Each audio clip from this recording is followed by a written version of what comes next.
Hey, leap Inspire family into this gripping tale with us, where secrets unravel, loyalties are tested, and a fierce spirit fights for freedom. Perfect to inspire your family to stay glued to this story. Share this journey, hit that subscribe button, and let's dive into the drama together.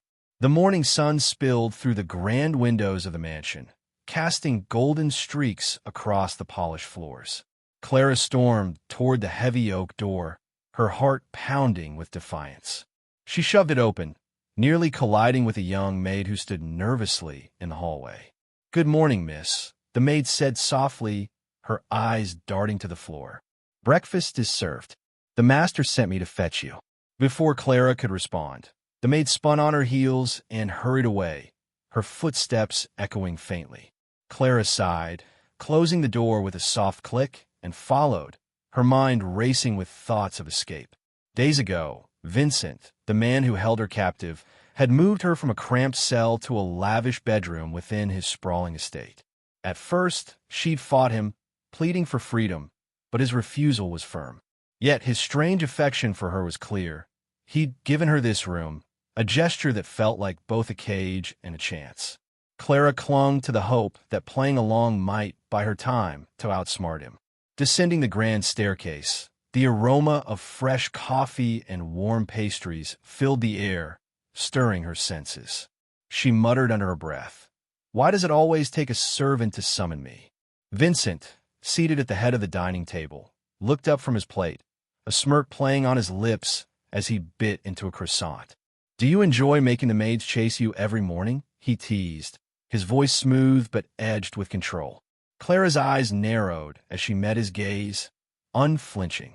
"If you expect me to work for you, stop treating me like a prisoner.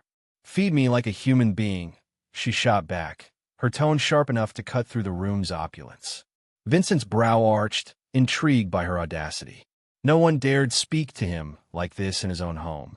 Her stormy blue eyes and determined expression captivated him, sparking thoughts of how striking she'd look in something elegant, tailored to her frame.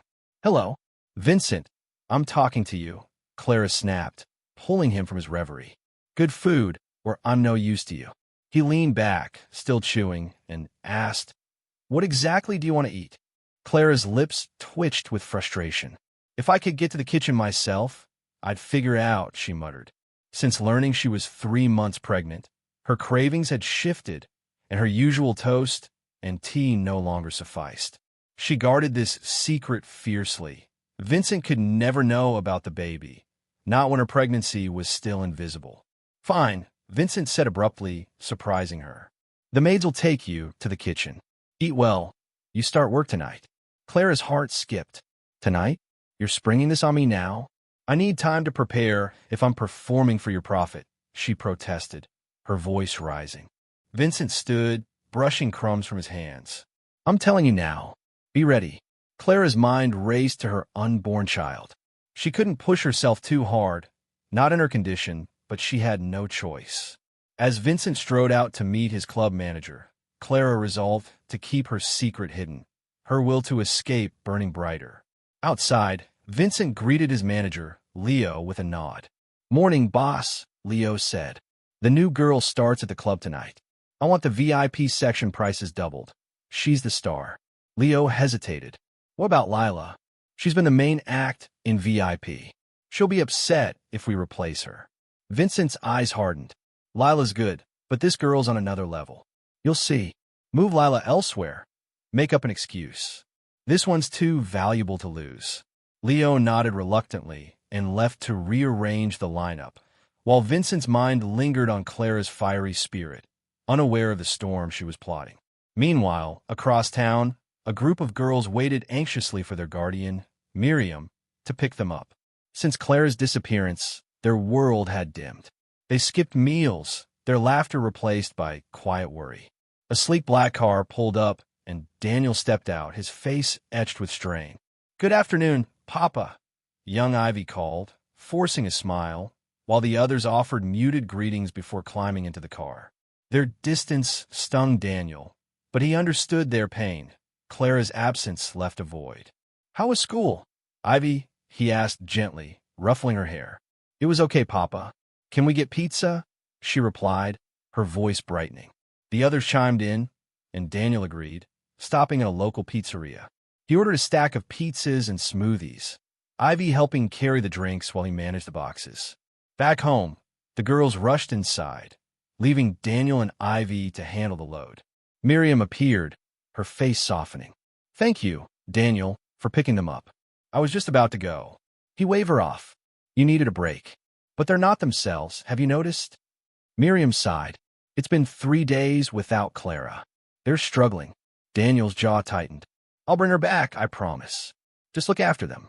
He handed Miriam some cash for the girls, who'd asked for it earlier, and left for his office, his heart heavy with their coldness. At his company, Daniel's mood darkened further.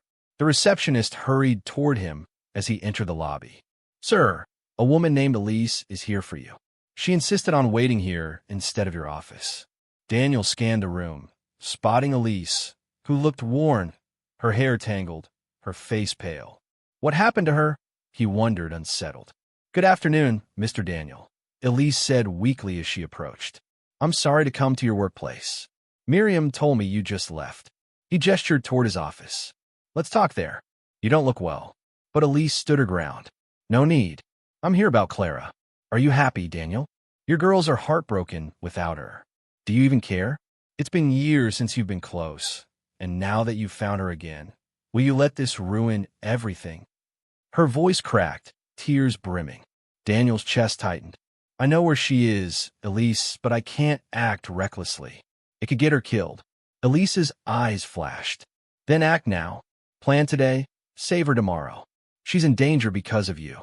Be honest with yourself and fight for her." Employees glanced over, but Elise didn't care. Daniel exhaled sharply. "I've promised to bring her back safely. Jasper, take her home." As he turned, a voice startled him. "Where have you been?" His father, Mr. Kane, and brother, Ethan, sat in his office, their faces grim. "Picking up the girls," Daniel replied, sinking into his chair. Ethan spoke up. "Uncle Marcus was arrested this morning." Daniel froze. "Arrested? For what?" Mr. Kane's voice was heavy. "Murder. They're charging him with 2 deaths, Tyler and some guy named Victor." Daniel's eyes widened. "This has to be Salvador's doing. I always suspected he was behind Tyler's death." Ethan nodded. "And Victor? They say body parts were sent to his house. Sounds like Marcus." The room fell silent, tension thick as Daniel processed the betrayal of secrets kept by his own family. Later that evening, Clara stood in the club's dim light, her voice trembling as she sang for hours, her body aching from exhaustion. She'd never imagined performing until 1 a.m., surrounded by men whose gazes made her skin crawl. When the car finally stopped at the mansion, she bolted out, storming inside to find Vincent lounging with a glass of whiskey. "Did you take me to exploit me?" she demanded, her voice raw with anger. Vincent set his glass down, approaching her with a calm that infuriated her more. "You're exhausted. Freshen up, eat something," he said softly, brushing a lock of hair from her face. Clara laughed bitterly. "Eat? This isn't about food, Vincent. I'm done. Force me again, and you'll have to kill me." His expression didn't waver. "Then maybe I should. If you won't work, why keep you?" Clara's heart raced, but she stood firm. "You won't. You need me. Without me, your club's nothing." Vincent's smirk returned. "Defiant, aren't you? Fine. Refuse, and I'll go after your family instead." Clara's blood ran cold. "Leave them out of this. It's me you want." Their eyes locked, a silent battle, until Vincent's manager entered, breaking the tension. "Boss, Nora's furious. She left when I told her she's out of the VIP section." Vincent waved it off. "Let her go. Make sure Clara's comfortable. No one gets her contact info. She doesn't even have a phone." The manager nodded and left, unaware of the car, trailing them from the shadows. Across town, Daniel met with Officer Ryan, who revealed shocking news. The evidence against Marcus was manipulated.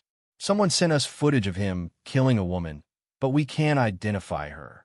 Daniel's mind reeled. "And Charlotte? Any leads?" Ryan hesitated. "Someone's been sending anonymous tips about her.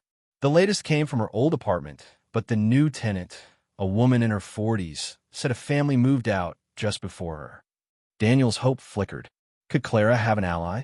As he left, his nephew, Nate, caused a scene outside, surrounded by reporters. "You think you can frame my father?" Nate shouted, lunging at Daniel before security intervened. "You're in the wrong place, Nate," Daniel said coolly. "Your father lied to you. This company's not yours." Nate's eyes burned. "I know Clara's missing, and I'll make sure you pay." Daniel's heart clenched, but he held steady. "Talk to Sophia. She's behind this." Nate stormed off, vowing revenge, as Daniel's resolve to save Clara hardened. In a quiet apartment, Arya wrestled with a dangerous offer from Sophia, who dangled money and power to betray Nate. Torn between loyalty and greed, Arya's mind spun. "Drug him, bring him to me," Sophia had said, her smile venomous. Arya's heart raced as she entered her apartment, only to find Nate waiting.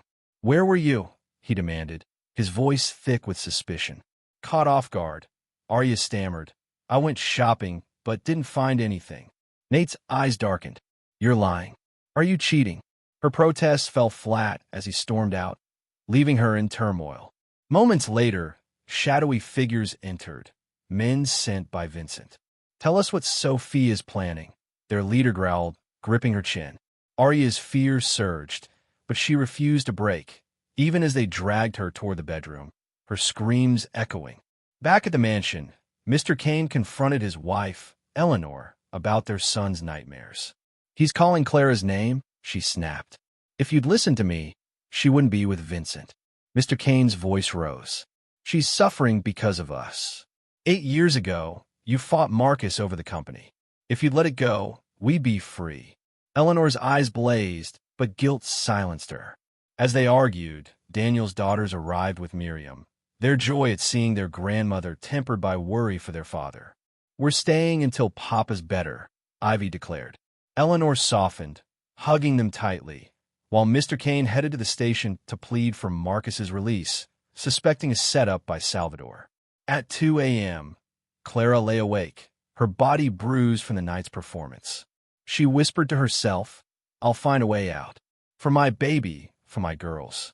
Her defiance burned, a beacon in the dark. Vincent's empire was built on control, but Clara's spirit was unbreakable. Across the city, Daniel stared at a cryptic message on his phone. "She's closer than you think. Act now." His heart raced. Someone was watching, helping. He vowed to find Clara, no matter the cost, as the web of betrayal tightened around them all. Don't miss what happens next. Subscribe now to follow Clara's fight, Daniel's desperate search, and the unraveling of a dangerous conspiracy. Hit that button, share with your family, and let's keep this story alive together.